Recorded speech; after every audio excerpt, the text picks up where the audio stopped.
नमस्कार दोस्तों, कैसे हो? अच्छे होंगे। आपका उद्भव क्लासेस नोखा में आपका हार्दिक स्वागत अभिनंदन है। दोस्तों, ऐसा है, हमारा बिंदु जो चल रहा था उस बिंदु का नाम था वर्ण विचार, जो क्या है कि कंप्लीट हो गया है। आज हम दूसरा बिंदु लेने वाले हैं, उस बिंदु का नाम है शब्द विचार। दोस्तों ध्यान देना, ऐसा है कि वैसे आप सभी जानते हो कि आज हम हमारा बिंदु लेने वाले हैं, इस बिंदु का नाम क्या है? शब्द विचार। ठीक है, तो ध्यान देना कि यहां मैंने लिखा है शब्द। तो ये जो होता है ना शब्द, ये किससे बनता है? तो देखना दोस्तों, शब्द से है ना भाषा की सबसे छोटी, ध्यान देना, भाषा की सबसे छोटी, भाषा की सबसे छोटी मौखिक इकाई, भाषा की सबसे छोटी मौखिक इकाई का नाम आ जाए ना, तो आपका आंसर क्या हो जाना चाहिए? ध्वनि। मौखिक इकाई क्या है? भाषा की सबसे छोटी ध्वनि है। नंबर 2, भाषा की सबसे छोटी लिखित इकाई पूछ ले तो क्या आंसर होगा? लिखित इकाई जब आपको पूछ लिया जाएगा तो आपका आंसर होना चाहिए वर्ण। तो ध्यान देना क्या कि ये जो होते हैं ना आपके ना ये शब्द, ये सीधे आसमान से नहीं उतरते हैं, इनका कोई न कोई से क्या होता है? निर्माण होता है। तो दोस्तों ध्यान देना कि शब्दों का निर्माण किससे होता है। तो आप यहां ये देखेंगे कि ये जो अपने शब्द है उनका निर्माण जो होता है ना, वो होता है वर्णों से। शब्दों का होता है किससे होता है? निर्माण वर्णों से।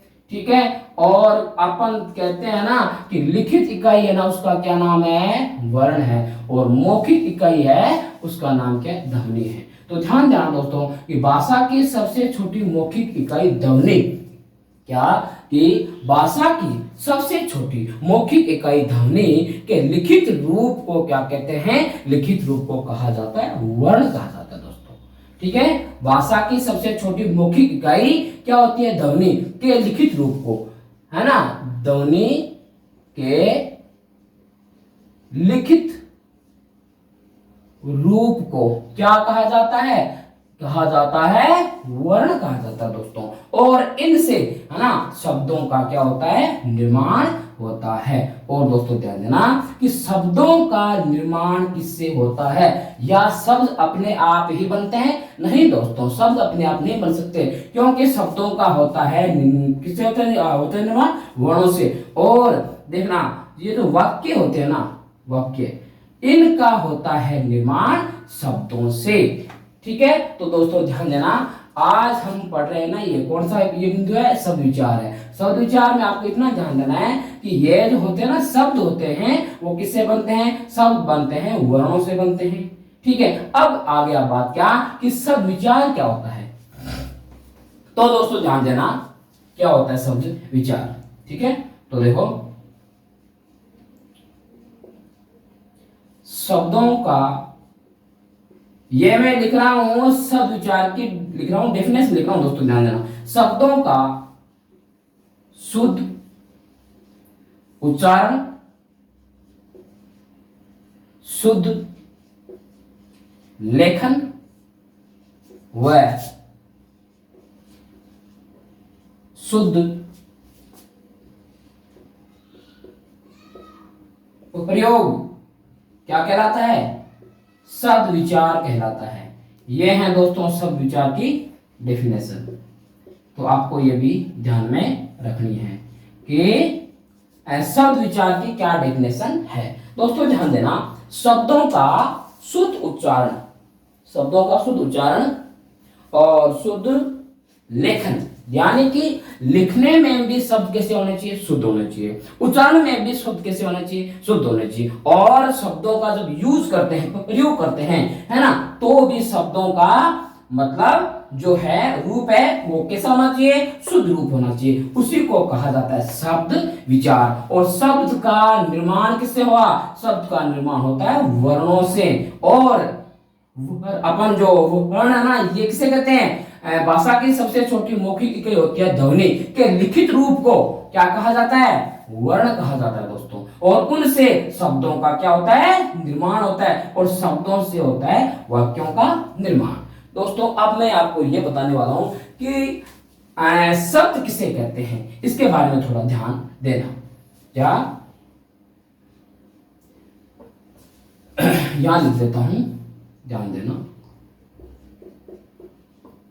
वर्णों का सार्थक समूह है शब्द कहलाता है, शब्द कहलाते हैं। देखना दोस्तों मैंने क्या लिखा है, वर्णों का सार्थक समूह है। सार्थक का मतलब क्या होता है, अर्थ सहित, ठीक है ना, स योग अर्थ यानी सार्थक, ठीक है ना। तो इसमें क्या किया गया कि वर्णों का सार्थक समूह है। सार्थक का मतलब अर्थ के सहित ऐसा समूह है जिसका कोई न कोई अर्थ निकलता हो, उनको क्या क्या कहा जाता है, शब्द कहा जाता है। दोस्तों ध्यान देना, ठीक है। तो अब आपको इतना आ गया होगा समझ में क्या कि शब्दों का निर्माण किससे होता है, शब्दों का निर्माण होता है वर्णों से, एक बात। नंबर 2 कि शब्द किसे कहते हैं, तो दोस्तों ध्यान देना कि वर्णों का सार्थक समूह है शब्द कहलाते हैं। क्या, एक बार और बोल देता हूं, ध्यान से सुन लेना कि वर्णों का सार्थक समूह है। सार्थक का मतलब क्या होता है, अर्थ सहित, अर्थवान शब्द होते हैं ना, वही शब्द कहलाते हैं, ठीक है ना। अर्थ के रहित जो भी शब्द है वो शब्द नहीं कहलाएंगे, ठीक है दोस्तों, ये ध्यान देना है। और फिर मैंने लिखा है आज का बिंदु कि शब्द विचार, तो क्या होता है शब्द विचार, दोस्तों ध्यान देना कि शब्दों का शुद्ध उच्चारण होना चाहिए। उच्चारण की दृष्टि से शब्द ना वो शुद्ध होने चाहिए, और शुद्ध लेखन, लेखन के स्तर में भी क्या है कि शब्द शुद्ध लिखने चाहिए, और शुद्ध उनका यूज करना चाहिए। तो प्रयोग जो है ना उसका मतलब क्या है कि शुद्ध ही होना चाहिए। तो ऐसी जो बात है, ऐसा जो विचार है, ऐसा जो भाव है, उसको क्या कहा जाता है, शब्द विचार, ठीक है दोस्तों। तो इतना आपको आगे होगा समझ में, हम आगे और पढ़ते हैं।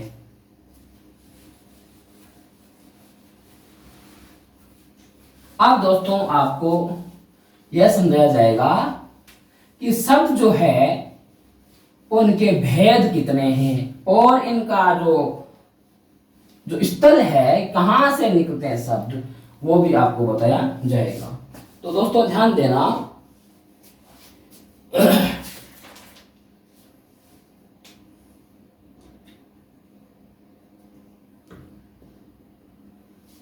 हाँ अब दोस्तों ध्यान देना क्या कि ये वाला सवाल एग्जाम में हर बार पूछा गया है। दोस्तों इस सवाल का ध्यान रखना, भाषा के मुख्य कितने अंग होते हैं, भाषा के मुख्य कितने अंग होते हैं, यह आंसर आपको देना है कि भाषा के मुख्य कितने अंग होते हैं। दोस्तों ध्यान देना, इसका सीधा सीधा अर्थ है भाषा के मुख्यतः अंग होते हैं 3।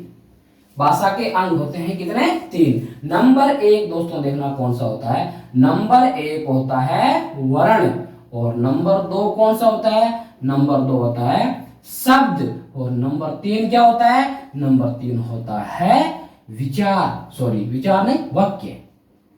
नंबर 3 क्या होता है, वाक्य होता है दोस्तों, क्योंकि देखना ध्यान से, शब्दों का निर्माण किससे होता है, वर्णों से, और वाक्यों का निर्माण किससे होता है, शब्दों से, है ना।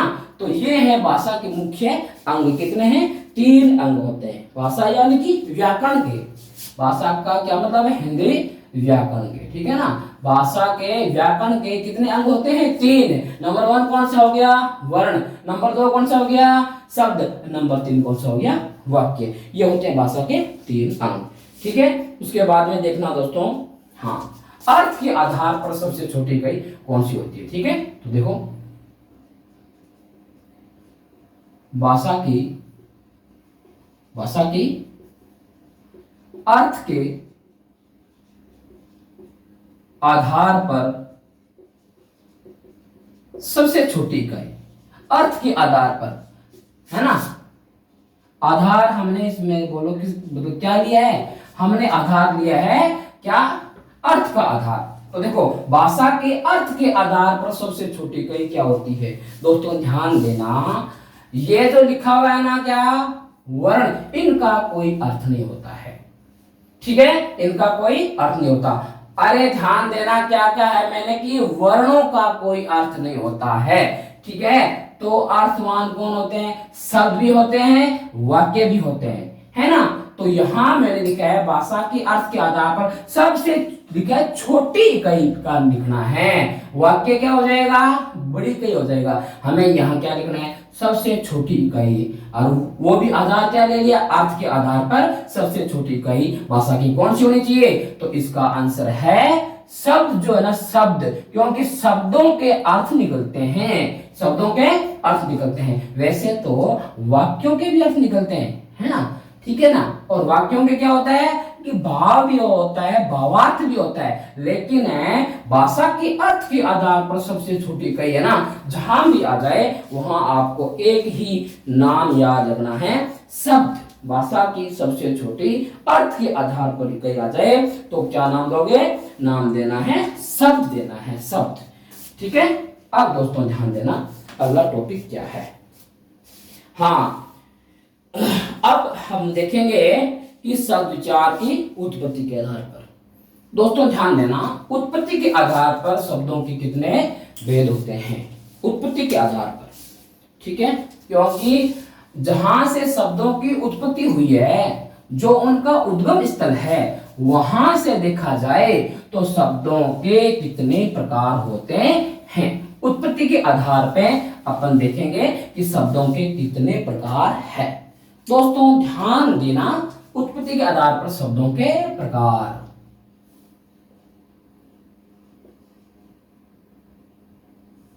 उत्पत्ति के आधार पर शब्दों के प्रकार, उत्पत्ति के आधार पर शब्दों के प्रकार। एग्जाम में आ जाए कि उत्पत्ति के आधार पर शब्दों के कितने प्रकार होते हैं, तो दोस्तों क्या आंसर दोगे, क्या आंसर दोगे, आंसर आप दोगे उत्पत्ति के आधार पर शब्दों के 5 प्रकार होते हैं।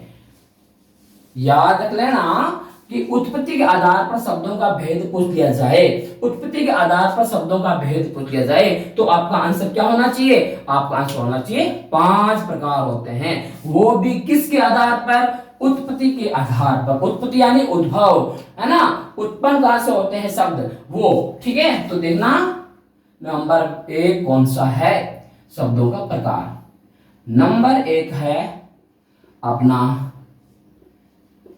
तत्सम शब्द, जो होता है मूल भाषा। इसमें मूल भाषा क्या होती है, मूल भाषा होती है संस्कृत होती है। मूल भाषा संस्कृत में कौन से शब्द होते हैं, तत्सम शब्द होते हैं। एक अब आपके सामने प्रकार आ गया। दूसरा कौन सा है प्रकार, उत्पत्ति के आधार पर शब्दों के भेद बता रहा हूं। दूसरा प्रकार है कौन सा, तद्भव शब्द।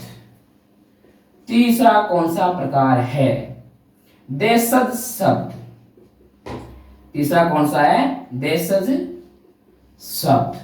और नंबर 4 कौन सा है, विदेशी शब्द। नंबर 4 कौन सा है, विदेशी शब्द। और नंबर 5 कौन सा हो गया, संकर शब्द। संकर शब्द। ये है दोस्तों आपके सामने उत्पत्ति के आधार पर शब्दों के 5 प्रकार। एक बार ध्यान से वापस देखो इनको। अगर एग्जाम में आपसे पूछ लिया जाए उत्पत्ति के आधार पर शब्दों के कितने प्रकार होते हैं, दोस्तों यही नाम याद रखना है कि 5 प्रकार होते हैं। किसके आधार पर, उत्पत्ति के आधार पर। नंबर 1 तत्सम शब्द, नंबर 2 तद्भव शब्द, नंबर 3 हो गया आपका देशज शब्द, नंबर 4 हो गया विदेशी शब्द, नंबर 5 क्या हो गया, संकर शब्द। अब दोस्तों क्या होता है तत्सम, क्या होता है संकर, क्या होता है विदेशी, क्या होता है देशज, इन सारों का अपन लिखेंगे डेफिनेशन, यानी कि परिभाषा लिखी जाएगी। दोस्तों ध्यान देना, क्या क्या होते हैं अपने तत्सम शब्द। ठीक है, तो दोस्तों ऐसा है कि ऐसे शब्द जो मूल भाषा, और मूल भाषा अपनी क्या होती है, मूल भाषा होती है संस्कृत। ऐसे शब्द जो मूल भाषा से हिंदी में, मूल भाषा से कहां आ गए, हिंदी में आ गए। ऐसे शब्द जो मूल भाषा से हिंदी में, यहां ध्यान देना है कि ज्यों के त्यों,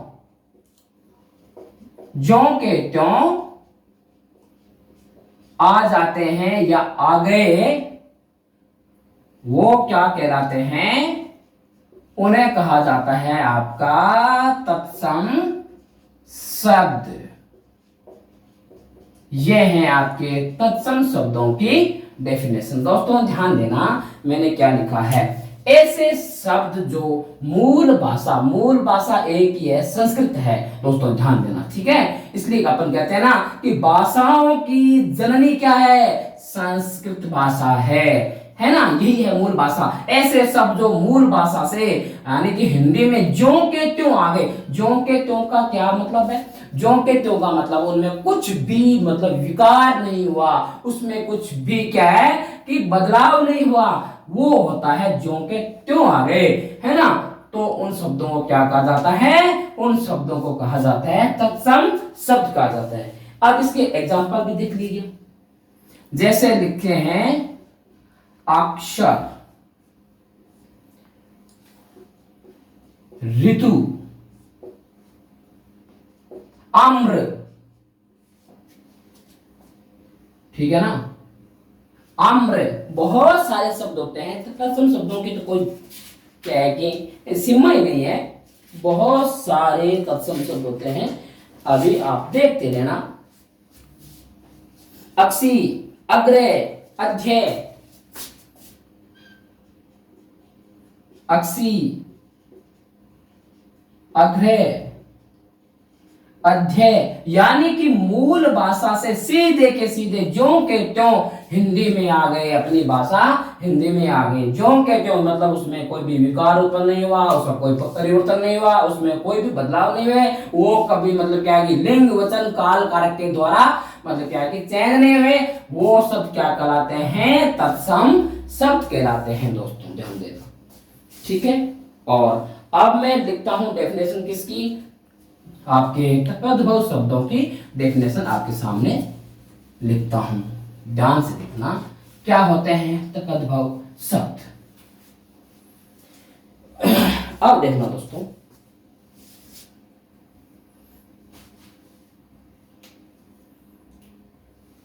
हाँ, वे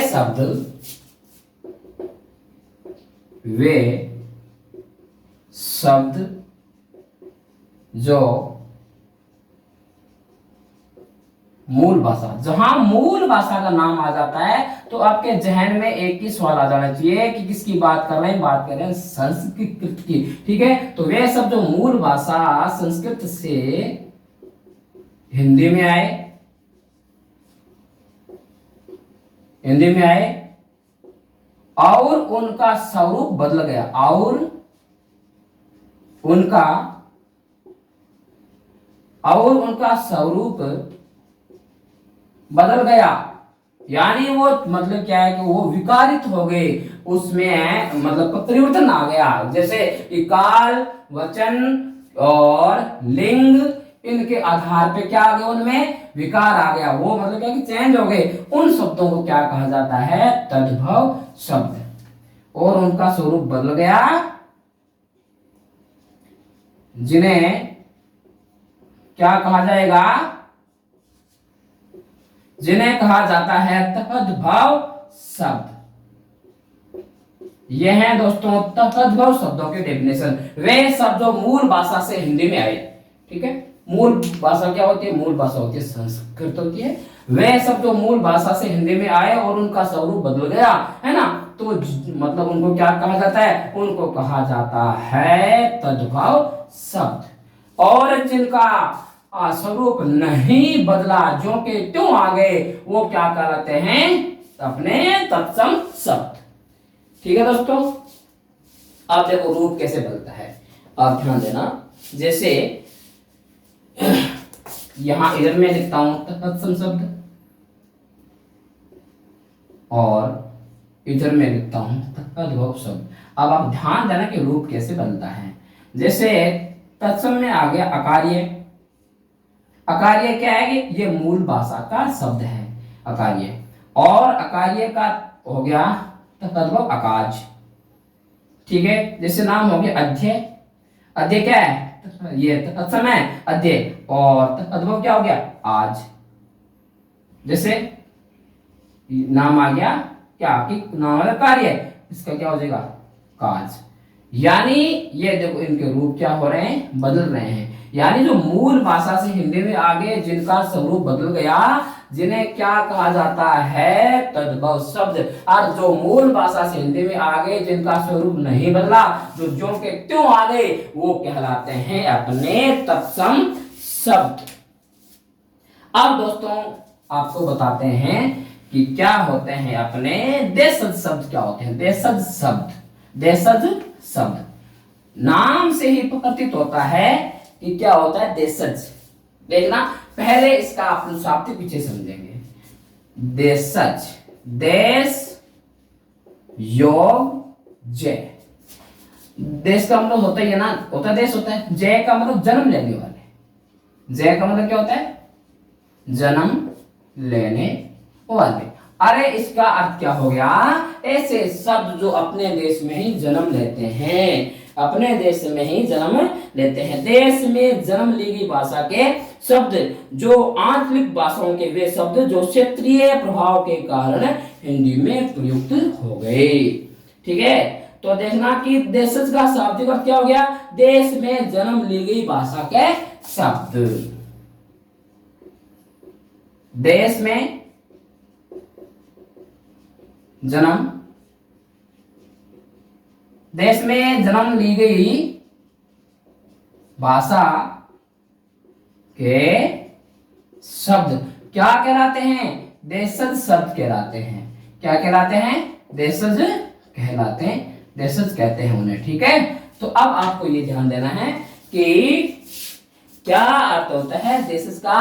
देश में जन्म लेने वाले, देश में जन्म ली गई भाषा के वे शब्द जो क्या है कि आंचलिक प्रभाव के कारण, आंचलिक भाषाओं के वे शब्द जो क्षेत्रीय प्रभाव के कारण हिंदी में प्रयुक्त होते हैं। अब इसकी एक अच्छी सी लिख देते हैं डेफिनेशन, ताकि आपको अच्छा सा समझ में आ जाए। ठीक है, क्योंकि एग्जाम में ना इस स्तर की आती है डेफिनेशन। देखो क्या आती है, आंचलिक भाषाओं के वे शब्द। आंचलिक क्या मतलब क्या होता है? आंचलिक का मतलब होता है अपने ही क्षेत्र के, अपने ही क्षेत्र की भाषा। आंचलिक भाषा, आंचलिक भाषा के वे शब्द जो, दोस्तों ध्यान देना, आंचलिक भाषा के वे शब्द जो क्षेत्रीय प्रभाव के कारण, क्षेत्रीय प्रभाव के कारण हिंदी में प्रयुक्त होते हैं, हिंदी में प्रयुक्त होते हैं, उन्हें क्या कहा जाता है? उन्हें कहा जाता है देशज शब्द। देशज का शाब्दिक अर्थ क्या हो गया? देशज का शाब्दिक अर्थ हो गया देश में जन्म ली गई भाषा के शब्द। और देशज शब्द की क्या होगी डेफिनेशन? आंचलिक भाषा के वे शब्द, आंचलिक यानी अपने ही क्षेत्र की भाषा, आंचलिक भाषा कहलाती है। आंचलिक भाषा के वे शब्द जो क्षेत्रीय प्रभाव के कारण हिंदी में प्रयुक्त होते हैं, देशज शब्द कहलाते हैं। दोस्तों ध्यान देना, आंचलिक भाषा के वे शब्द जो क्षेत्रीय प्रभाव के कारण हिंदी में प्रयुक्त होते हैं, उन्हें देशज शब्द कहलाता है। ये ध्यान देना दोस्तों। ठीक है, तो अभी आपके सामने मैंने ना 3 प्रकार के शब्दों की डेफिनेशन लिखी है।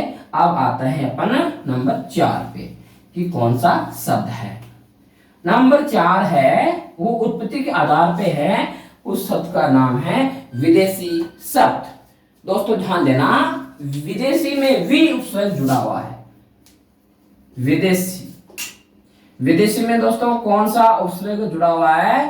वी योग देशी।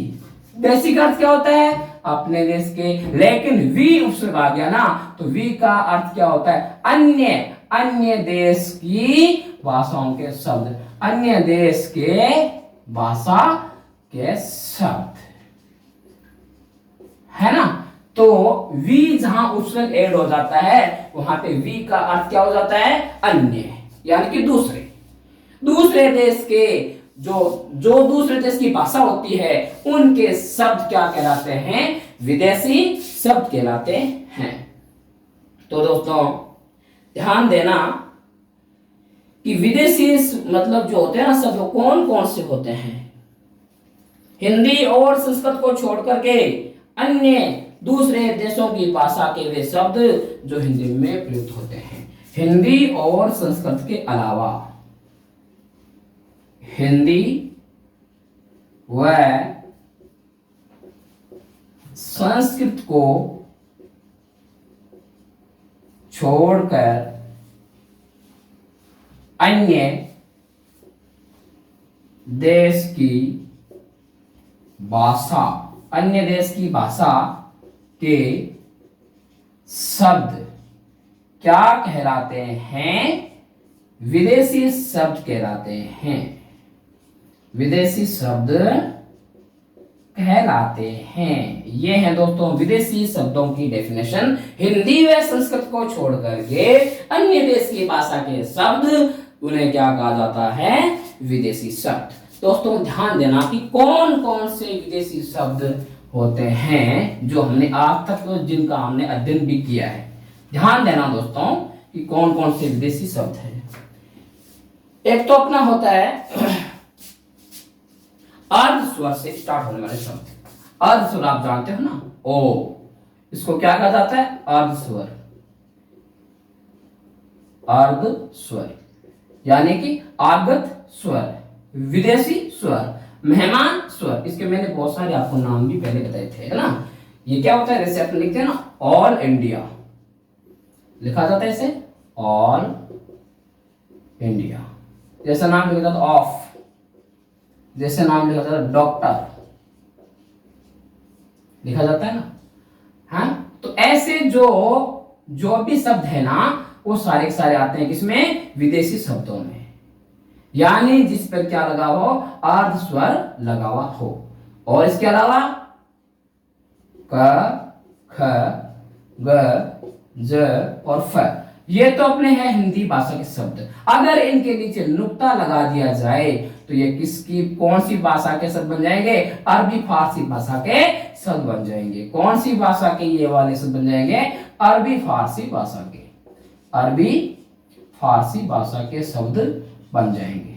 अरबी फारसी भाषा के शब्द। ये अरबी फारसी क्या है? ये है विदेशी भाषा, है ना। ये क्या है? विदेशी भाषा। एनसीईआरटी ने केवल इनमें से ना 3 ही शब्दों को लिया, ख, जय और फ को। एनसीईआरटी ने ध्यान देना दोस्तों, ये भी एग्जाम में आ सकता है कि इनमें से है ना एनसीईआरटी ने कितने शब्द लिए, कितने आपके ये पढ़ लिए, तो आपका होना चाहिए, जिक्र होना चाहिए कितने लिए? इनमें से 3 ही लिए, ख और ज और फ। एनसीईआरटी ने लिए थे, 3 लिए थे, ठीक है। और ये है ना पांचों के पांचों है अभी फारसी भाषा के शब्द हैं जो अपने गिने जाते हैं कौन सी भाषा में? विदेशी भाषा में गिने जाते हैं, ठीक है।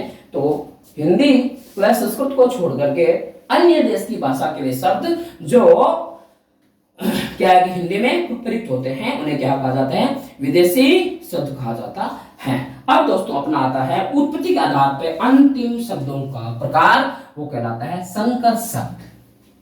संकर, देखो संकर शब्द दो तरीके से लिखा जाता है। एक तो देखो ये भी संकर है, इसमें ना तकालीवे से लगा हुआ है, और एक ये भी संकर है, इसमें लगा हुआ है अपना अंत्यस्कार, ठीक है। तो इस वाले शंकर का अर्थ क्या होता है? भगवान शिव, है ना। और इस शंकर का मतलब क्या होता है? मिश्रित शब्द, मिश्रित शब्द। अब दोस्तों ध्यान क्या देना है कि क्या होता है मिश्रित, ऐसे शब्द जिनका निर्माण दो भाषाओं से हुआ है, यानी कि जिसमें ना दो अलग अलग भाषाओं के शब्दों को जोड़ करके बनाए गए शब्द है ना, संकर शब्द कहलाते हैं। दोस्तों ध्यान देना, अब मैं संकर वाले शब्द की लिख रहा हूं परिभाषा, संकर शब्द की लिख रहा हूं परिभाषा कि ऐसे शब्द जो दो अलग अलग भाषाओं के शब्दों को जोड़कर यानी कि मिलाकर यानी कि उनका मिश्रित करके जोड़कर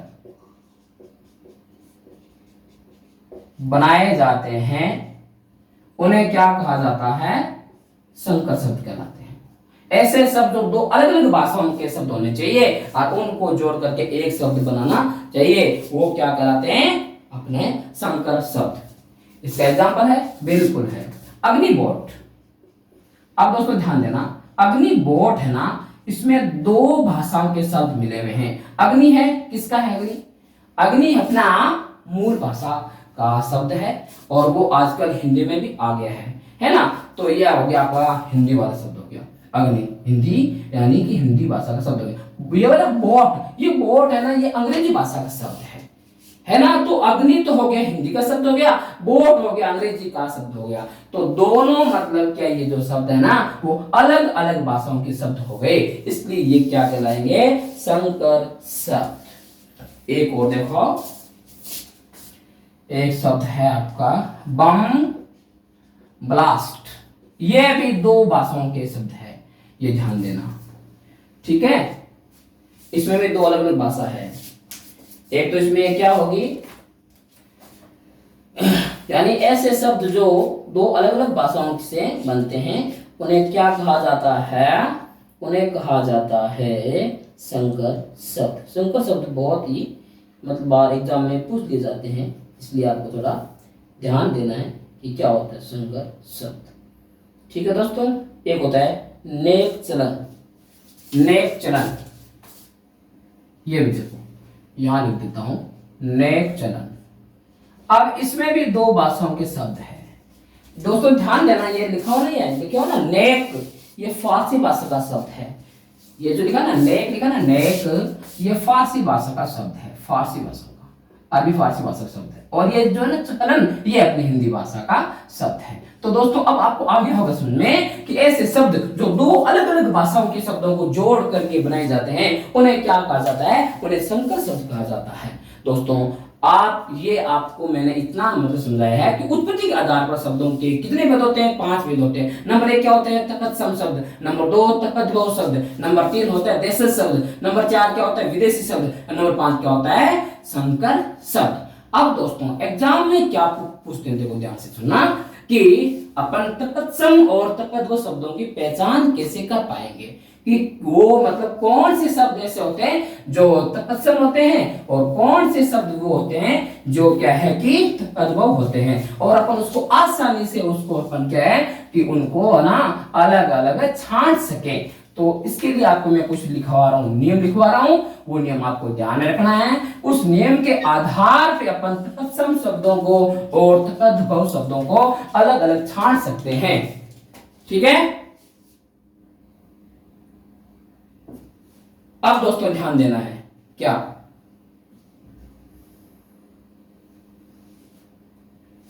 कि वे शब्द जो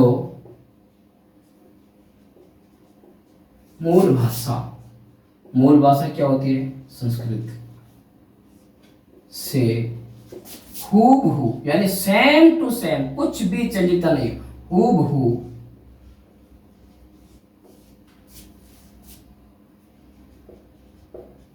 हिंदी भाषा में आ गए। कौन से शब्द कहलाते हैं, तत्सम शब्द, और वे शब्द जो मूल भाषा से हिंदी में आकर उनका स्वरूप बदल गया, उनका स्वरूप बदल गया, क्या कहलाते हैं? तद्भव शब्द कहलाते हैं दोस्तों। ये तो मैंने आपको पहले ही लिखवा दी डेफिनेशन। अब मैं ये बताना चाहता हूं कि अपन तत्सम और तद्भव की पहचान कैसे करें, पहचान करना आना चाहिए। तो अब उनके लिए जो कुछ नियम लिखवा रहा हूं वो आपको ध्यान से देखना है। देखो ध्यान से।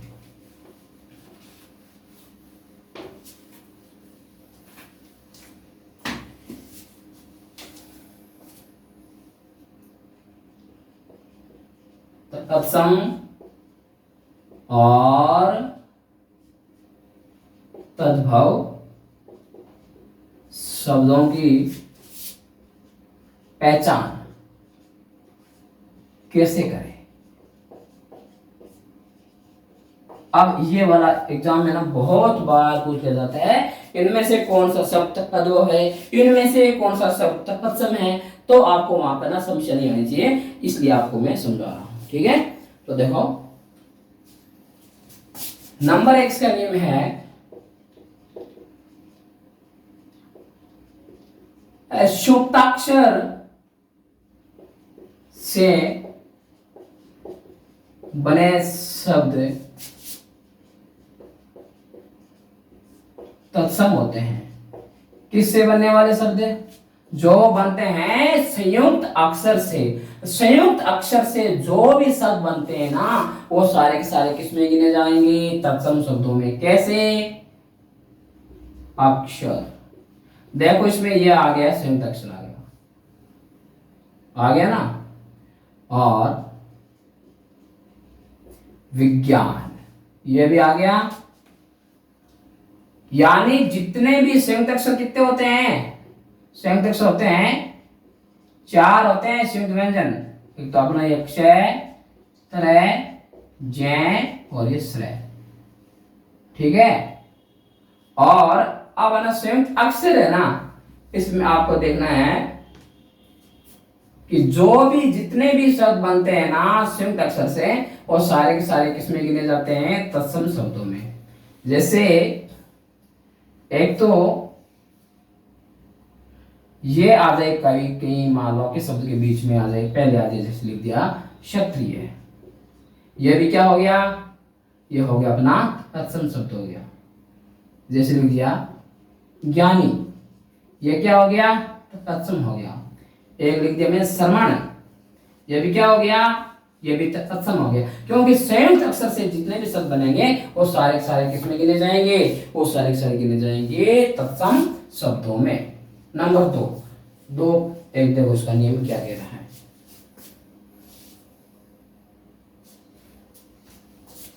हाँ, ये होता है आपका अनुनासिक। अनुनासिक ये जो है ना, अनुनासिक इसको कहा जाता है विकसित स्वर। इसको कहा जाता है विकसित स्वर, जो हिंदी भाषा भाषियों ने विकसित किया है। ये मूल भाषा से नहीं आया है, ये ध्यान के देना। अनुस्वार जो है ना वो तो है मूल भाषा का शब्द है, लेकिन अनुनासिक है वो मूल भाषा का शब्द नहीं है, क्योंकि हिंदी भाषा भाषियों ने इसका विकास किया है। ठीक है, ये मूल भाषा से नहीं आया। इसलिए ये जो मूल भाषा से नहीं आने के कारण इससे जो भी इस बनते हैं ना शब्द वो सारे के सारे किसमें गिने जाएंगे? तद्भव शब्दों में। तो देखो विकसित स्वर से बने शब्द, विकसित स्वर से बने शब्द किसमें गिने जाएंगे? तद्भव शब्दों में गिने जाएंगे। मतलब जिन शब्दों पे लग जाता है चंद्र बिंदु अनुनासिक, वो किसमें गिने जाते हैं? तद्भव में गिने जाते हैं। और अनुनासिक का तत्सम रूप क्या होता है? अनुनासिक का तत्सम रूप होता है अनुस्वार। क्या होता है? अनुस्वार, जो लगता है शिरोरेखा के ऊपर। तो अनुस्वार लगे ना शब्द जो होते हैं ना, वो क्या होते हैं वो होते हैं तत्सम शब्द होते हैं, जिन पे लगा हुआ होता है अनुस्वार। तो देखो, अनुस्वार युक्त शब्द किसमें गिने जाएंगे? तत्सम में गिने जाएंगे। और ये अनुनासिक लगा हुआ, ये किसमें गिने जाएंगे? ये गिने जाएंगे तद्भव शब्दों में। दोस्तों ध्यान आ गया होगा कि अनुनासिक जिन पे लगा है, मतलब चकंद्र बिंदु जिन शब्दों पे लगा है वो गिने जाएंगे तद्भव में, और जिन पे अनुस्वार लगा हुआ है शब्दों के ऊपर वो गिने जाएंगे तत्सम शब्दों में। और इसके अलावा और इसके अलावा है, देखो ध्यान से, नियम 2 हो गया ना। एक तो हो गया इस संयुक्त अक्षर से बने शब्द किसमें गिने जाएंगे? तत्सम में। और अनुस्वार से युक्त शब्द किसमें गिने जाएंगे? तत्सम में। और जिन पे अनुनासिक लगा हुआ है वो किसमें गिने जाएंगे? तद्भव शब्दों में। अब इसका नियम देख लो चौथा। ये क्या है? अड है और ये अड है। इनको क्या कहा जाता है? उत्क्षिप्त व्यंजन। उत्क्षिप्त व्यंजन यानी कि फेंके हुए व्यंजन। यानी कि जब इन वाले वर्णों का उच्चारण करते हैं ना, तो जीभ इतना झटका खाती है जैसे कि शब्दों को मुंह से बाहर फेंक रहे हैं। अडे है, इसलिए इसको बोला जाता है उत्क्षिप्त, यानी कि फेंके हुए व्यंजन। ठीक है, तो देखो उत्क्षिप्त इन से बने शब्द, इनसे बने शब्द, इनसे किनसे?